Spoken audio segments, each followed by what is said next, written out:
Hello, in this video I'm gonna show you how we can run the ETL for the dimensions. It's part of the BI data lake to target roadmap, and in the last part we're gonna run or execute the generated ETL. So first we created the metadata, we checked them, we generated the ETL, we generated the ETL, and now we're gonna run the generated ETL to fill the target dimensions. So we're in this part and we're now gonna fill in the target area the dimensions with real records. So if we're gonna run this one, we started the generated scripts.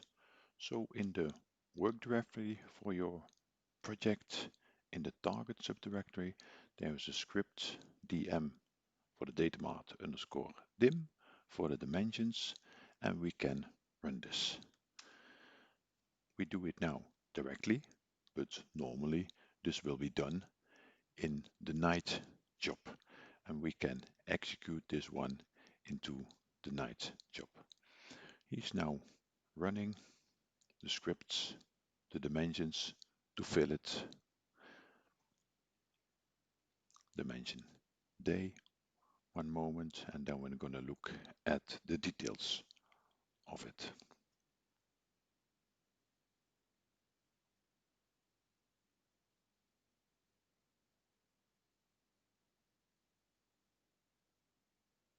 Okay, he's ready. Let's look in detail what he did.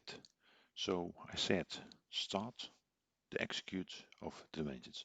So the first one was the dimension branch. He created here a session log record for it.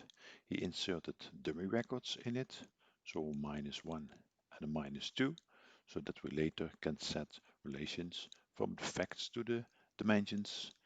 He has a task to create flow table. He inserts the changed records into the flow table. He's creating an index on it. He's doing an analyze of this table, and then he's gonna do, because it's in historize, he's gonna flag rows for historize, and he's gonna flag rows for new. And then in task 8, this is a transaction mechanism. He's first gonna update them, historize the old rows, insert the new and changing rows, and then he's ready and he's doing analyzing of this table.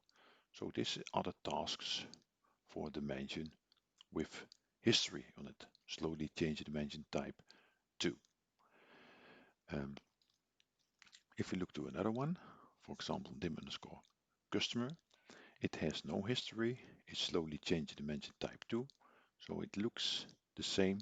The difference is that the transaction is only doing an update existing rows or inserting new rows. And you see here he inserted 19,000 records. Yeah. So the second time, if you run it, if we say, okay, we want to run dim customer again, we can start it again. I do a clear screen and I say run dim underscore customer. Everything was already run, so there was no difference between it.